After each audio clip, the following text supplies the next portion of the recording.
हरियाणा की जनता को बहुत बहुत धन्यवाद और साधुवाद देना चाहता हूं कि उन्होंने देश के यशस्वी प्रधानमंत्री नरेंद्र मोदी जी, हमारे और केंद्रीय नेतृत्व और हमारे वहां के हरियाणा के मुख्यमंत्री भाई नायब सिंह सैनी की बात पर मोहर लगाने का काम किया है।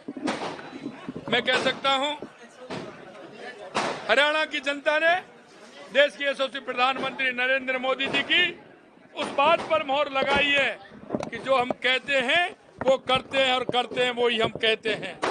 मैं आपको ध्यान दिलाना चाहता हूं, आपने देखा भी होगा जब मैं हरियाणा के चुनाव में गया था, मैंने एक वक्तव्य दिया था और मैंने कहा था कि हरियाणा के अंदर तीसरी बार हैट्रिक लगेगी, तीसरी बार भारतीय जनता पार्टी की सरकार बनेगी। और मैंने इसलिए कहा था कि वहां के कार्यकर्ताओं का उत्साह मैंने देखा, वहां के जो जनता में एक उफान था, क्योंकि वो हरियाणा को आगे ले जाना चाहते थे, वो हरियाणा को विकसित हरियाणा बनाना चाहते हैं, वो देश को विकसित भारत बनाना चाहते हैं।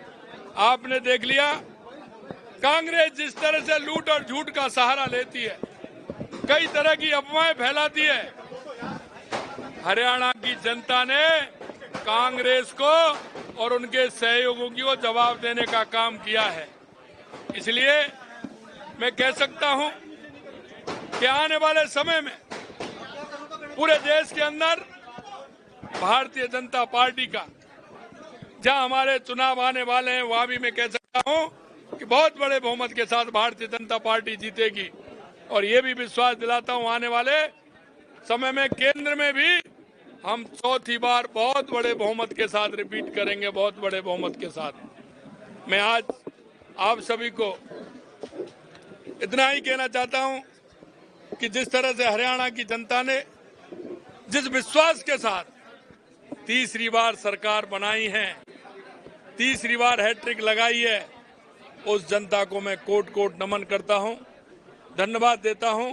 और हमारे यशस्वी प्रधानमंत्री जी को, हमारे वहां के मुख्यमंत्री प्रदेश अध्यक्ष जी को हरियाणा के, और हमारे प्रदेश अध्यक्ष माननीय मदन लाल जी भाई साहब को, कि उन्होंने भी सभी जगह जिस तरह से राजस्थान से भी हमारे कार्यकर्ता गए, सभी जगह उन्होंने जाकर के मेहनत की। वहां के प्रभारी भी हमारे थे माननीय सतीश जी पूनिया, उन्होंने भी काम किया। हमारे वरिष्ठ नेता भी गए, उन्होंने किया। मैं कह सकता हूं कि जो हरियाणा की जनता ने भारतीय जनता पार्टी के कार्यकर्ता पर विश्वास किया है और बहुत ही बड़े बहुमत के साथ जो सरकार बन रही है, उसके लिए मैं पुनः धन्यवाद। आप सभी लोगों को भी धन्यवाद। आइए सभी अब मिलकर के कार्यकर्ता जिन सीटों पर अधिकतर गए हैं, वो हमारे कार्यकर्ता भी वहां जीते हैं। मैं इसलिए कहना चाहता हूं, राजस्थान की आप बात कर रहे थे, मैंने वहां भी कहा और अब भी मैं कहना चाहता हूं, चिंता मत करिए, राजस्थान भी जो हमारे उपचुनाव आने वाले हैं, तो बहुत बड़े बहुमत के साथ जीतने वाले हैं। देखिए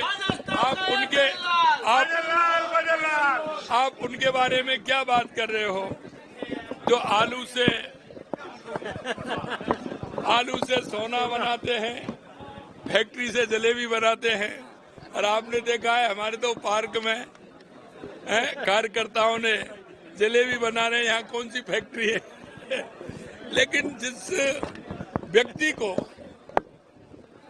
इस बारे में भी जानकारी नहीं हो कि क्या बनता है, कैसे बनता है, ये जनरल नॉलेज की बात है। निश्चित रूप से कह सकता हूँ वो अपनी जनरल नॉलेज बढ़ाएंगे।